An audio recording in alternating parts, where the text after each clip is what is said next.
Eu gostaria de trabalhar com vocês o texto nessa noite. Pediria que vocês abrissem suas Bíblias em Lucas 18. Nós vamos ler do versículo 10 até o versículo 14. Lucas 18, de 10 a 14. Está aparecendo aí a referência para facilitar, né? 2 homens subiram ao templo com o propósito de orar. Um fariseu e o outro publicano. O fariseu, posto em pé, orava de si para si desta forma: Ó Deus, graças te dou, porque não sou como os demais homens, roubadores, injustos e adúlteros, nem ainda como este publicano. Jejuo 2 vezes por semana e dou dízimo de tudo quanto ganho. O publicano, estando em pé, longe, não ousava nem ainda levantar os olhos ao céu, mas batia no peito, dizendo: Ó Deus, sê propício a mim, pecador. Digo-vos que este desceu justificado para a sua casa, e não aquele, porque todo o que se exalta será humilhado, mas o que se humilha será exaltado. Oremos.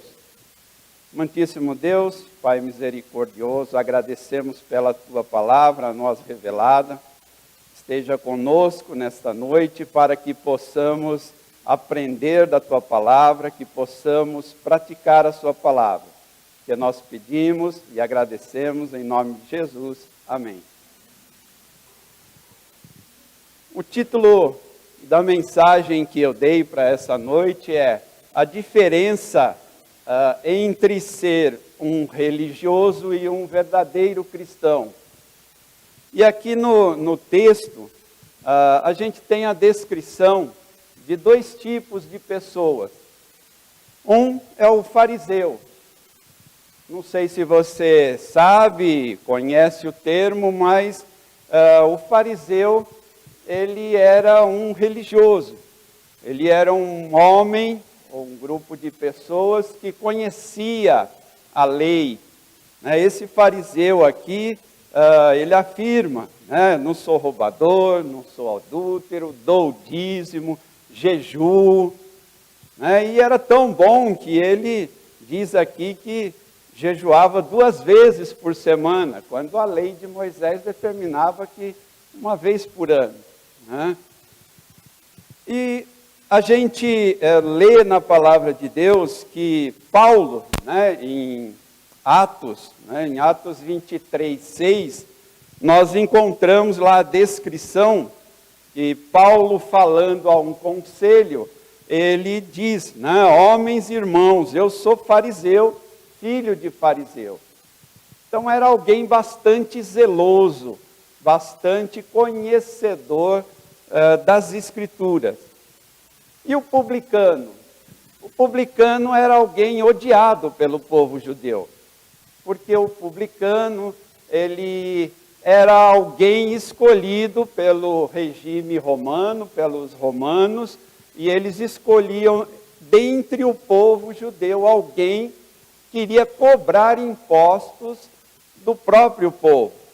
Então, eles eram odiados. Normalmente, eles colocavam um peso maior do que o povo podia suportar.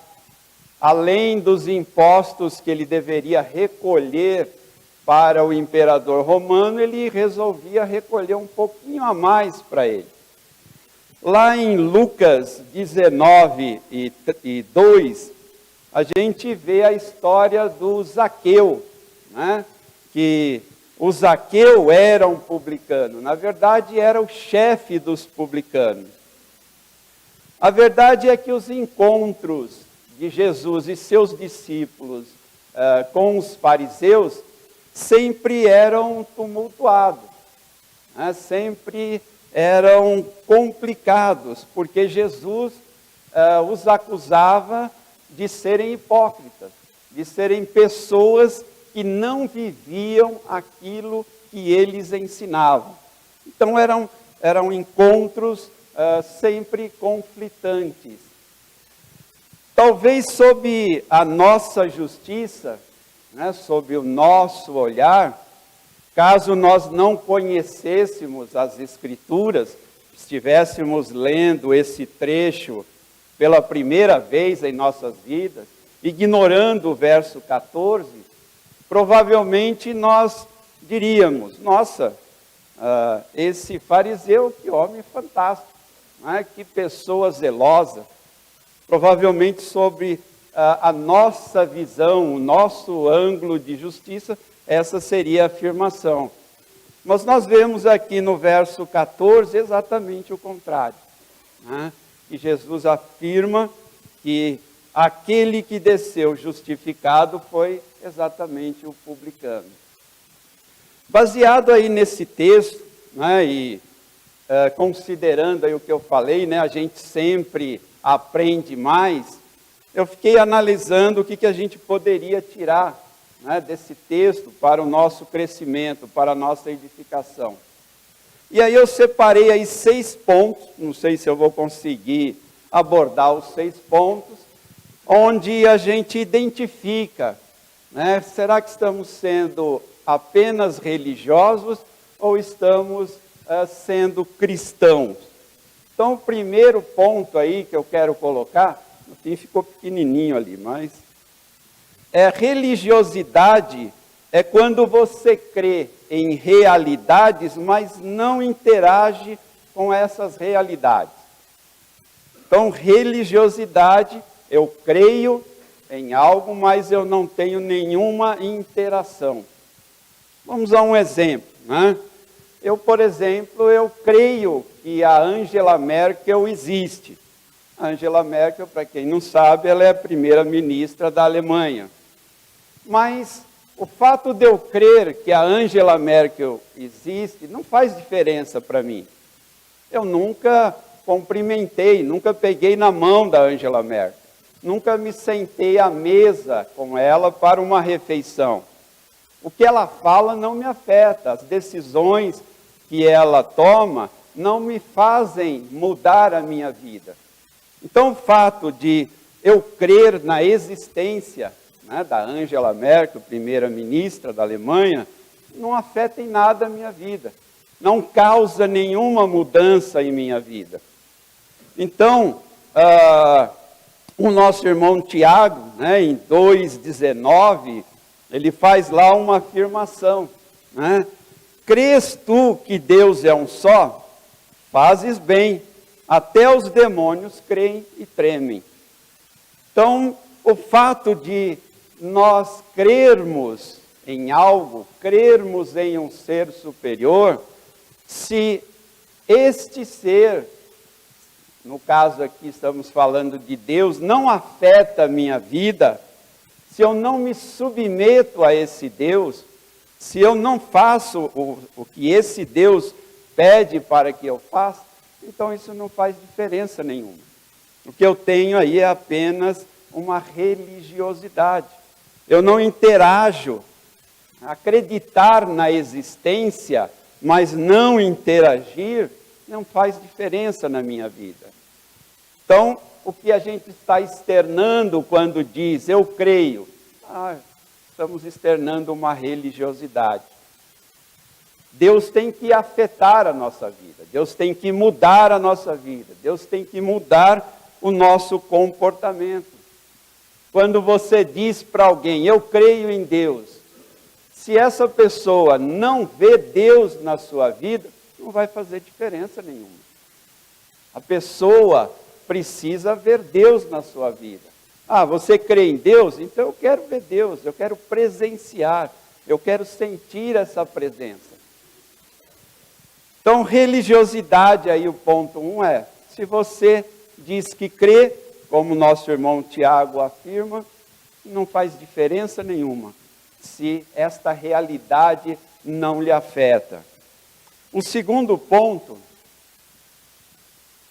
religiosidade é quando você participa de um ritual litúrgico sem nenhum afeto no seu coração. Isaías 29, 13, nós lemos: o Senhor disse, visto que esse povo se aproxima de mim, e com a sua boca e com os seus lábios me honra, mas o seu coração está longe de mim, e o seu temor para comigo consiste só em mandamento de homens, que maquinalmente aprendeu. Então, se você participa de um ritual litúrgico, não significa que você é um cristão, significa que você é um religioso. Como é que você participa desse ritual litúrgico? Qual é a sua atitude? Qual é o seu comportamento? Eu solicitei aí para o pastor que pedisse para o pessoal do louvor, para entoar o hino Tudo Entregarei. Você prestou atenção na letra desse hino? Como ela é forte, né? Será que você seguiu um ritual litúrgico somente, cantando esse hino? Porque parece assim que às vezes, com o tempo, né, a gente só vai entoando os louvores, eles vão ficando tão iguais, né, tão rotineiros, que a gente não presta atenção na letra. É uma letra bem forte, né, para você pensar, será que realmente você estaria disposto a entregar tudo? Será que realmente você estaria disposto a deixar tudo? Vou dar um exemplo para você de uma pessoa que fez isso, né? Alguns anos atrás, eu tenho uma irmã, minha irmã mais nova, e ela estava muito bem empregada, né, formada em jornalismo, excelente emprego, vale transporte, vale refeição, vale tudo que você imaginar, plano médico, odontológico, top de linha, o marido, engenheiro, bem formado, respondia diretamente para a diretoria da empresa, acabaram de comprar um apartamento, parte central da região de Osasco, e um belo dia ela reuniu a família e assim, jogou uma bomba ali no meio, para alguns, né? Ela disse, olha, eu vim comunicar a vocês que meu marido está pedindo demissão do emprego, eu vou pedir demissão do meu, nós vamos entregar o nosso apartamento de volta para a construtora e nós estamos indo embora para o interior do Maranhão como missionários. Foi uma confusão, né? Foi uma confusão. Ela foi chamada de tudo, né? De louca, desvairada, irresponsável, por aquelas pessoas da família que não conheciam Cristo. Eu acho que ela aplicou realmente essa letra desse hino, né? Tudo deixarei, tudo entregarei. Ela recebeu o chamado, não que todo mundo aqui vá receber esse chamado, né? Estou dando apenas um exemplo de alguém que estava realmente disposta. Ela retornou, ela tem que fazer relatório aí para a igreja que a enviou, e ela retornou, né, no começo desse ano, e eu, ao encontrar com ela, pensei que eu ia encontrar alguém desanimada, triste, né, porque o sustento deles não é nem fixo, como são os nossos missionários das nossas igrejas. Nossos missionários das nossas igrejas vão com sustento quase que garantido, e eles não, eles foram e o que entra de oferta na igreja, o que sobra é o que vai para eles, como missionário. E eu achava que eu ia encontrar uma pessoa prostrada, triste, encontrei completamente o contrário.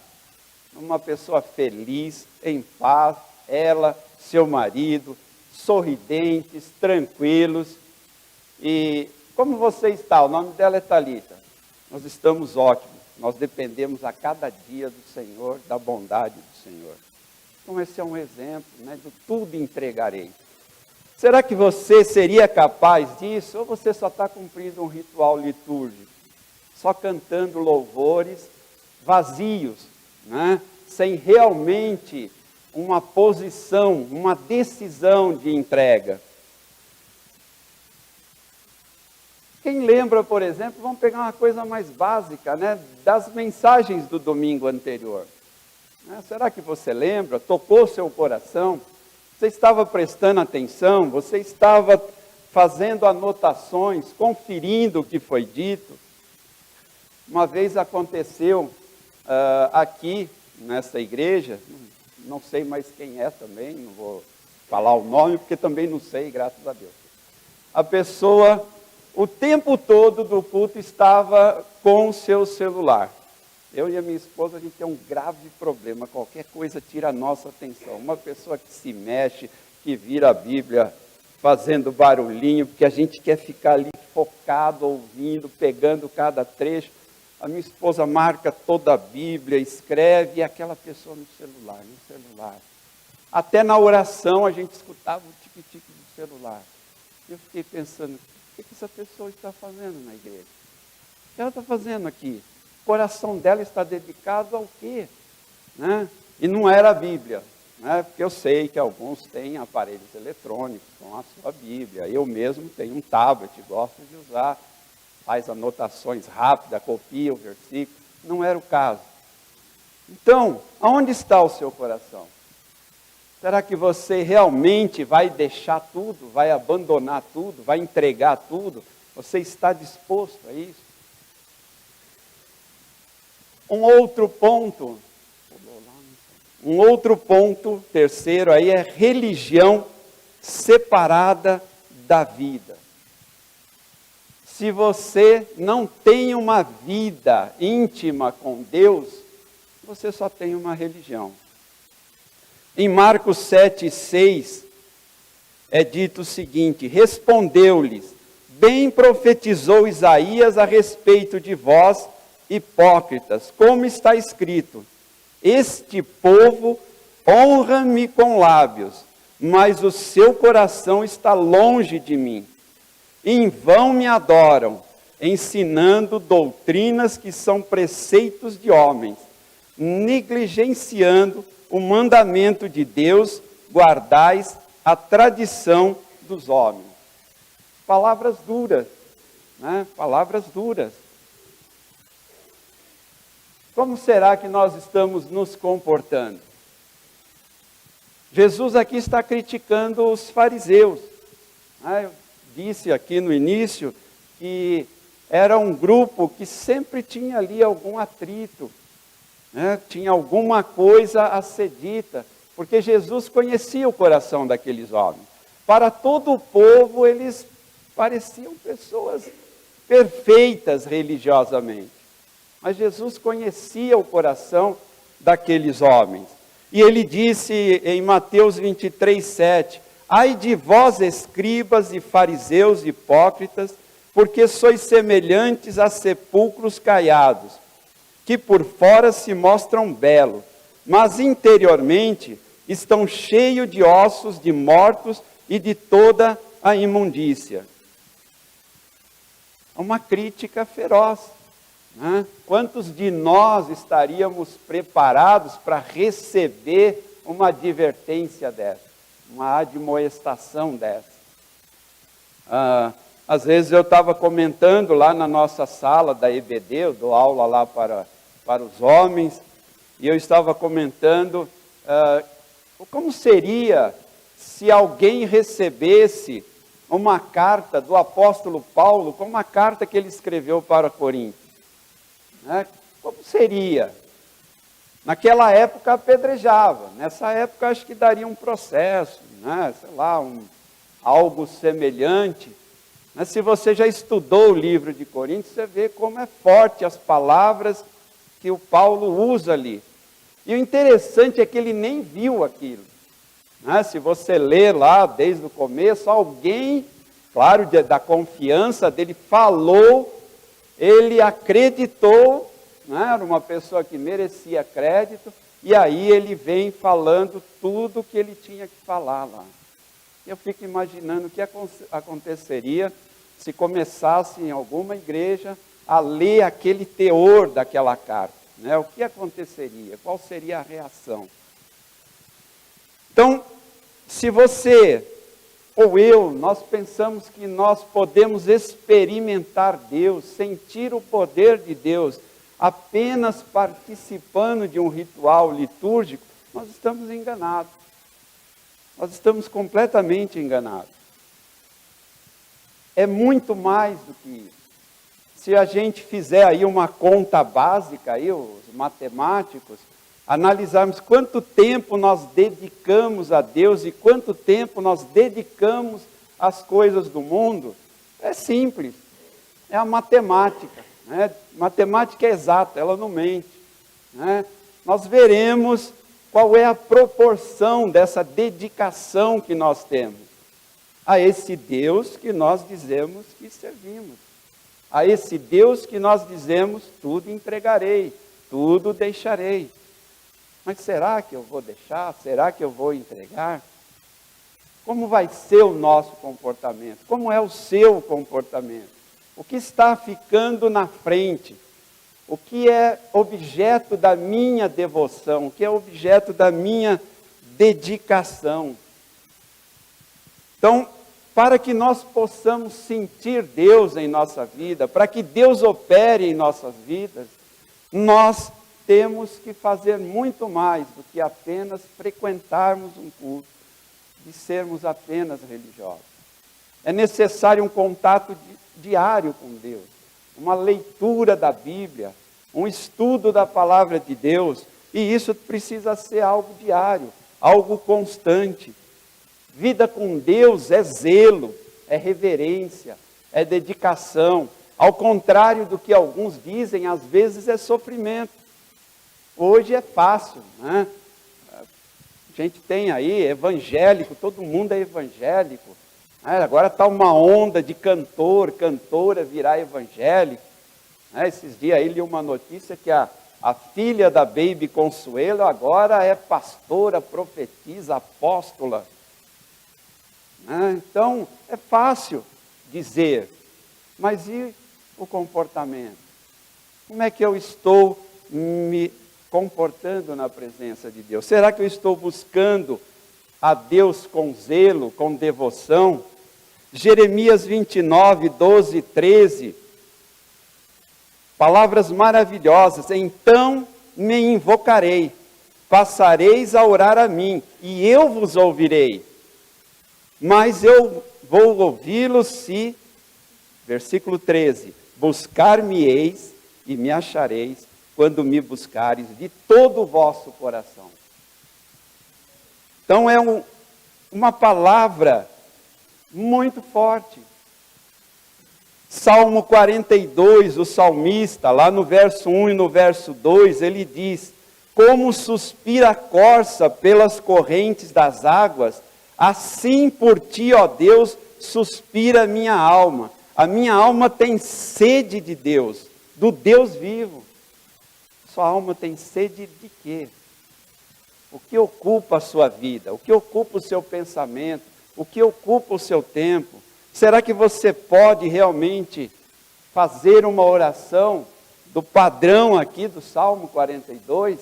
Senhor, a minha alma tem sede de ti, a minha alma suspira por ti, Deus vivo. O nosso Deus, ele se revela para aqueles que o buscam diligentemente.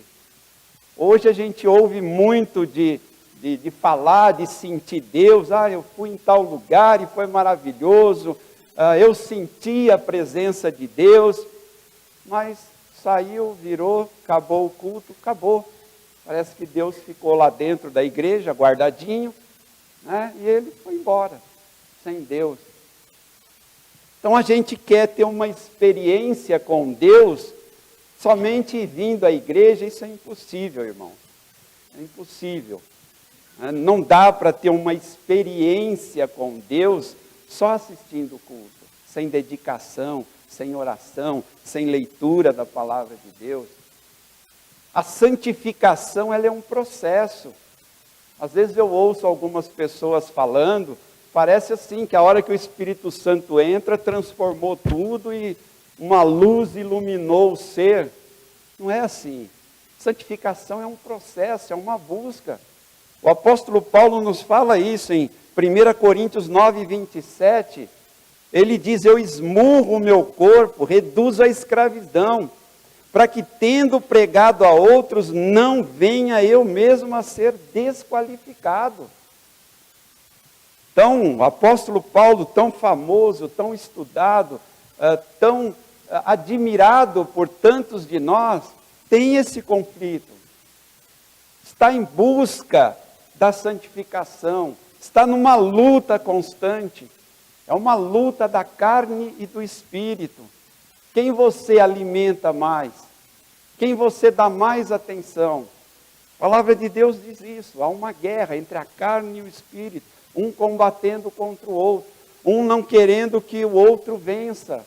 E você vai dar vitória para quem? Tiago 1:22, ele diz: sede cumpridores da palavra, e não somente ouvinte, enganando-vos a vós mesmos. Não adianta ser só ouvinte. O texto aqui diz: se você é só ouvinte da palavra, você está se enganando. Não adianta só ser um ouvinte. Tem que cumprir a palavra. 1 João 2,6, ele diz: aquele que diz que está nele, também deve andar como ele andou. Eu sou de Jesus, eu sou salvo, eu sou filho de Deus, tá? Então aquele que diz que está nele, deve andar como ele andou. Ser um discípulo é algo muito mais complexo do que apenas um ritual religioso. O discípulo, na época de Jesus, era aquele que seguia os passos do seu mestre. Havia um mestre, na verdade haviam vários mestres em Israel, né? E aquele discípulo, ele seguia fielmente aquele mestre, andava nos passos do seu mestre. Então, se o seu mestre é Jesus, você deve segui-lo, deve andar nos passos do seu mestre. Nós temos um padrão de conduta que nós devemos seguir. Não é por religião, não é por interesse pessoal, mas é o padrão de conduta que a palavra de Deus ensina. 1 Pedro 1,16 diz: porque escrito está, sede santos, porque eu sou santo. Eu vejo que nos dias atuais a gente já desistiu um pouco desse negócio de ser santo, né? Às vezes as pessoas, santificação a gente só vai alcançar lá no céu. Parece assim que a gente entregou os pontos, né? A gente às vezes ouve falar, eu ouvi várias vezes, em várias mensagens, né? Se você quer uma igreja perfeita, não vai lá não que você vai estragar. Então a gente já admite que está tudo bem, nós somos imperfeitos, pecadores, a Bíblia diz isso, então vamos lá, né? Mas aqui está a palavra, né? Escrito está, sede santos, porque eu sou santo. Não é algo que é impossível, é algo que devemos buscar. Claro que a santificação perfeita, nós nunca alcançaremos aqui, nós estaremos sempre assolados pelo pecado.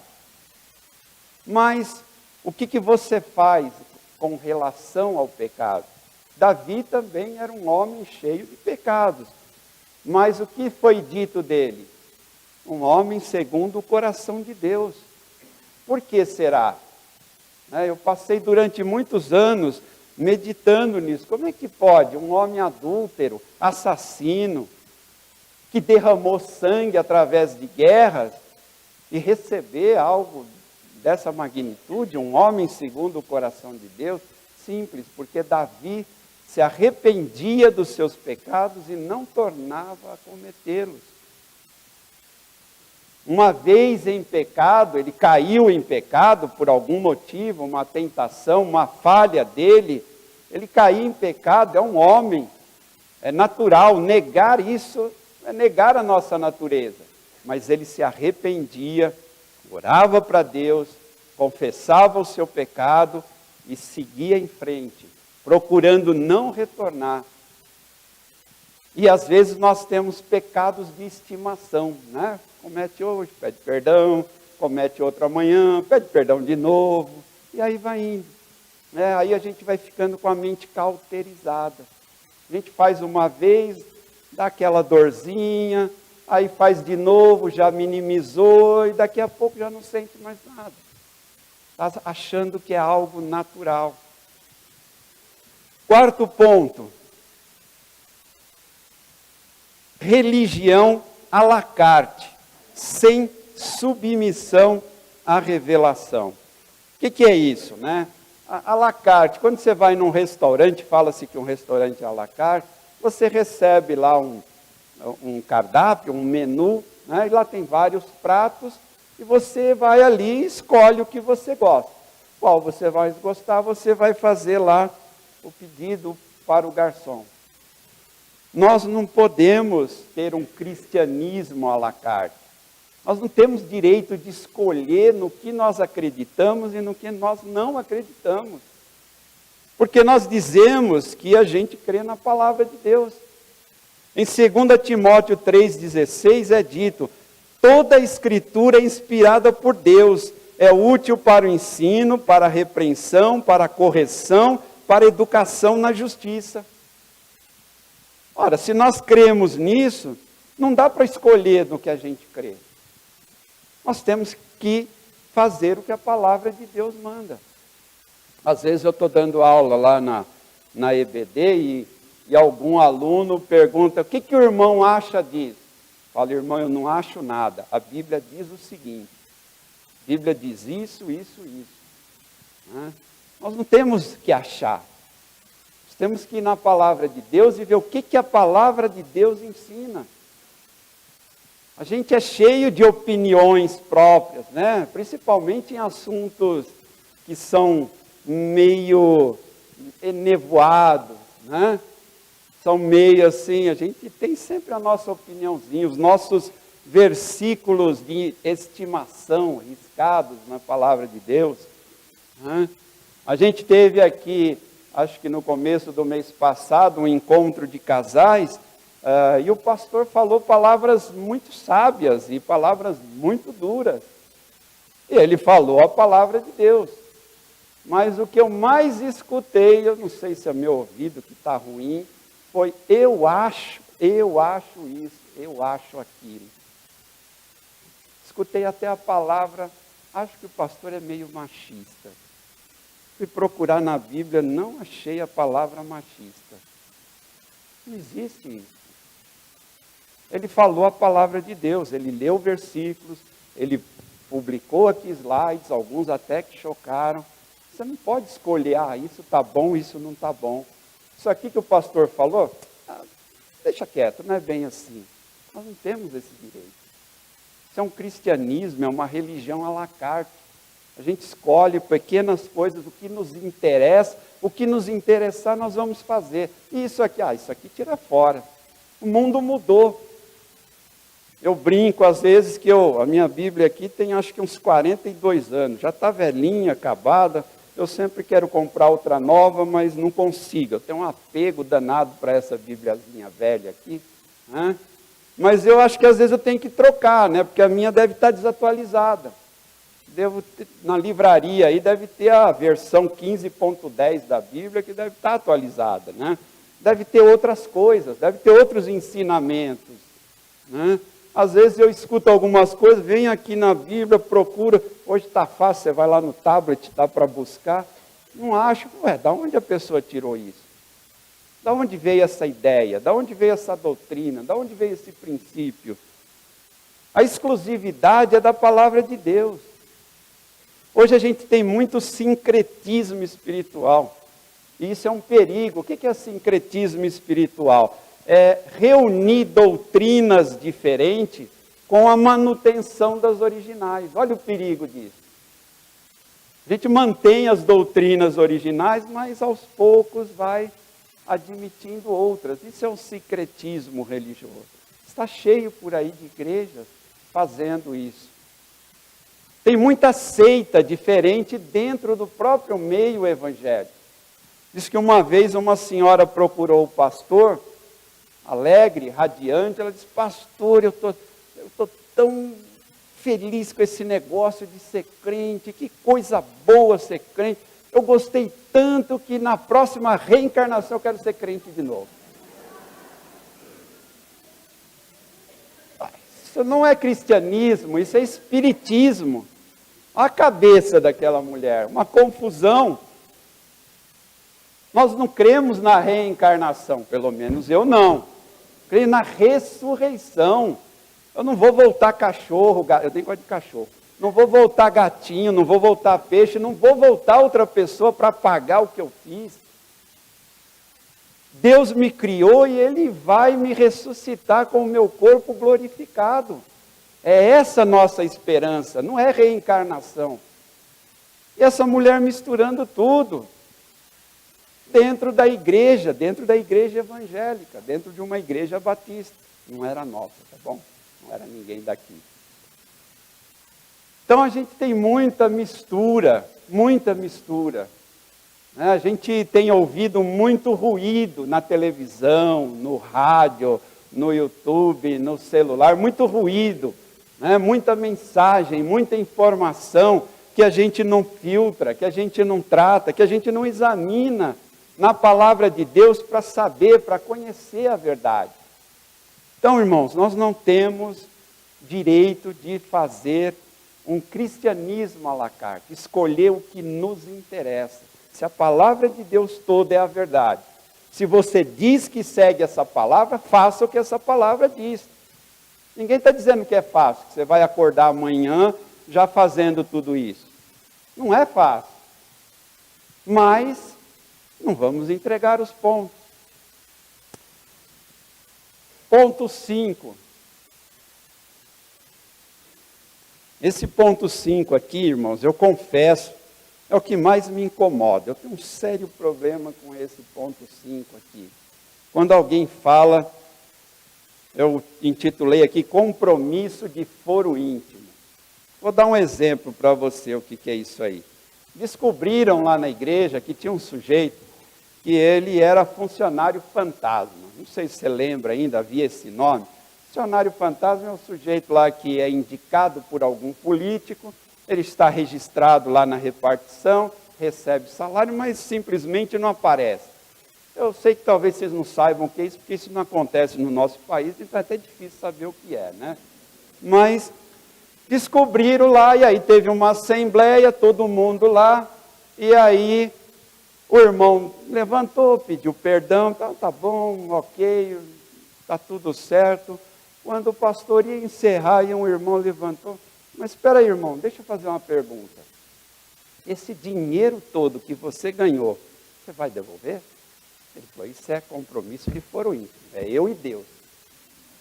Não existe isso. Não é isso que a Bíblia ensina.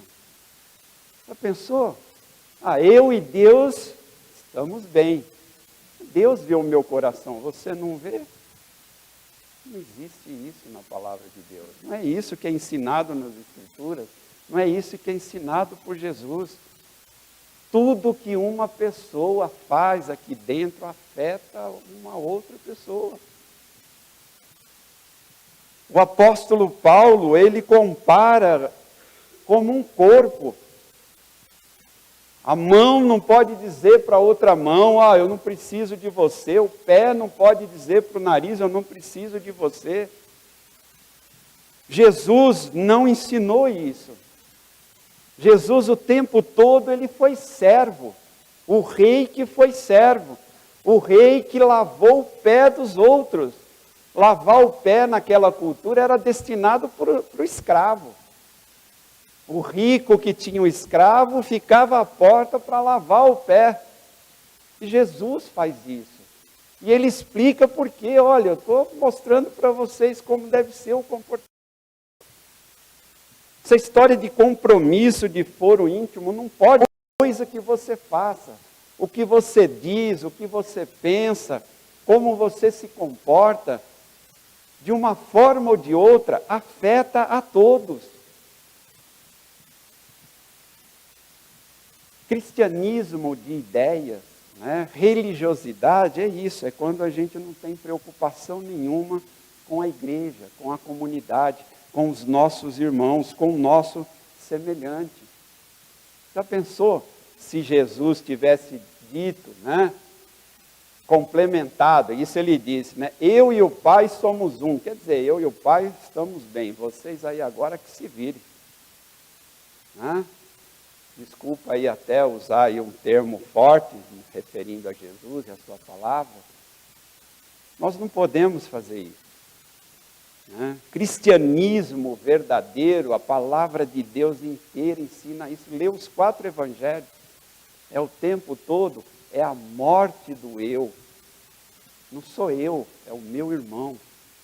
Não é o que eu quero para mim, quem prega isso é o hedonismo, é a filosofia hedonista. Eu tenho que fazer o melhor para mim, eu tenho que ser feliz, eu tenho que ser bem-sucedido, eu tenho que me dar bem.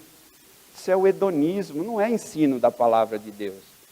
O ensino da palavra de Deus é: preocupe-se com o seu semelhante.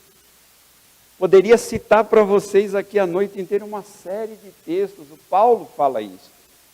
Que a sua liberdade não venha a afetar o seu irmão que é mais fraco. Você é livre, ótimo, não use da liberdade para prejudicar o seu irmão. Então, o cristianismo de ideias não tem preocupação, não tem submissão ao outro. É só o eu. Em Gálatas, no capítulo 5,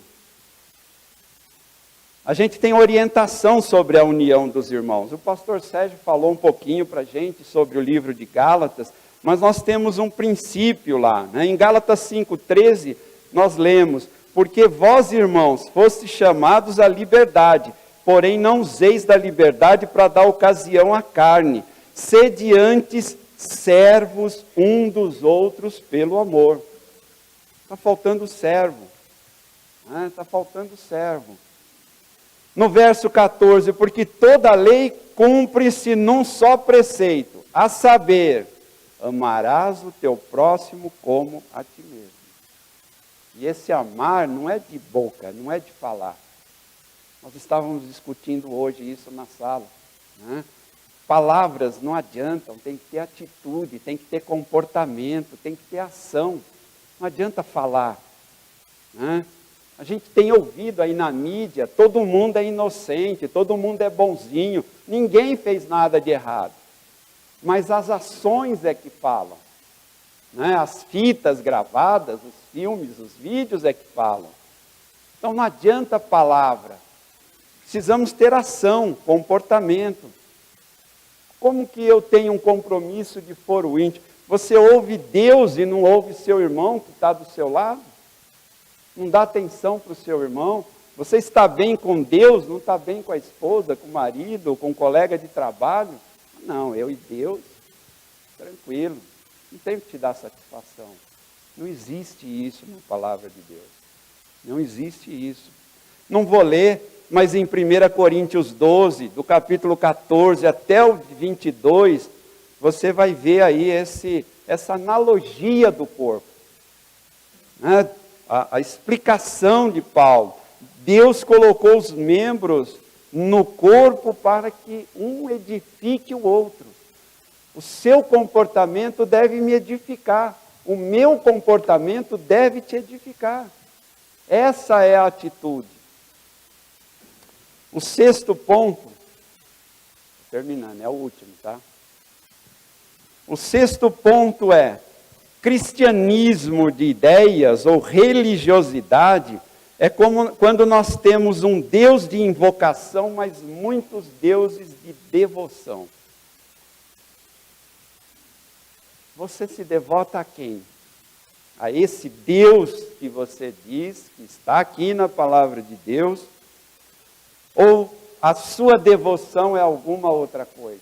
Ao seu emprego, ao seu dinheiro, ao seu filho, ao seu estudo, ao seu negócio? A quem você se devota? A quem a sua vida é dedicada? Quanto tempo você perde com Deus e com as outras coisas? Porque se você perde mais tempo com essas coisas, é a isso que você é devotado. Estou dizendo que isso é mal, né? Estou dizendo que trabalhar é mal, estudar é mal, não é nada disso. A gente tem um exemplo na Bíblia lá de Marta e Maria. Uma estava correndo para lá para fazer as coisas, a outra estava lá aos pés de Jesus. Fazer as coisas não era mal, mas uma escolheu o melhor, ouvir Jesus. Aí já tem um monte de teoria, mas alguém tinha que fazer, etc. A gente pode fazer uma série, mas você está escolhendo o quê? Qual é a sua devoção? Você é devotado a quem? Às vezes a gente invoca a Deus, mas confia em tantas outras coisas. Esse exemplo aí que eu dei da minha irmã é algo de alguém que realmente confiou em Deus. Não é fácil. Eu não sei se eu faria. Não sei. Mas é algo que ela decidiu. A minha devoção é a Deus. Então eu vou servir a esse Deus e vou deixar todo o resto.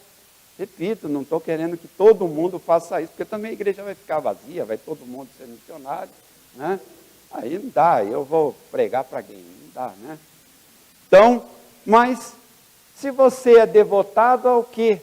Às vezes a gente fala, idólatra é quem? Quem tem a imagenzinha do santo lá. Nem sempre. Será que eu idolatro meu emprego, minha esposa, meu estudo? Nós estamos muito mais confiantes naquele dinheirinho que a gente tem aplicado na poupança, para o futuro, Por isso que nós temos tanta confiança. Quero ver você ter confiança, como um pastor que eu conheço, o pastor Barbosa Neto, está lá no interior do Ceará, uma comunidade miserável, mães que têm que trabalhar. Esse pastor aí, Deus deu para ele tudo quanto é doença que você imagina, ele tem. Tem problema na carótida, coração, está tudo entupido as veias, é um dia sim, um dia não no médico, e ele está lá, dependendo de Deus, servindo Deus, está lá firme, devotado à obra do Senhor. A gente troca muito e-mails, ele fala, eu não queria outra vida, e eu já tive outra vida. Não é que eu não tive, porque às vezes é fácil dizer, quando a gente nunca experimentou o bom,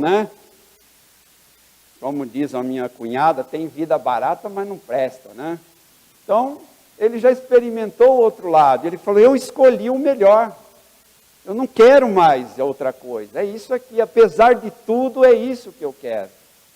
Uma devoção. O mundo, ele precisa ver Deus.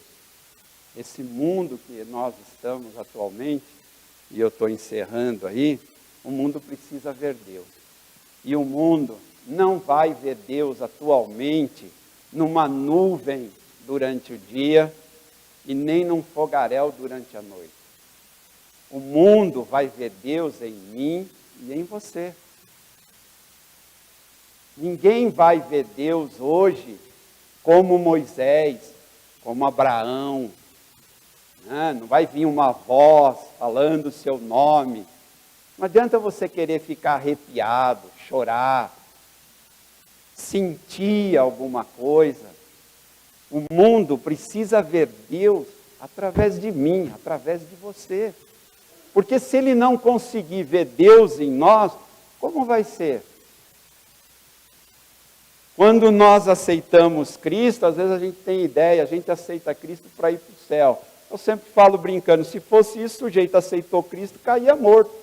Já aceitou, vamos embora. Não é isso. É para sermos testemunhas. É para a nossa vida ser luz, para que outros, nos observando, queira viver a mesma vida. Olhar para você e dizer, nossa, essa pessoa tem uma vida diferente. Eu vou lá, eu quero saber o que é. E o que ela está vendo é Deus na sua vida.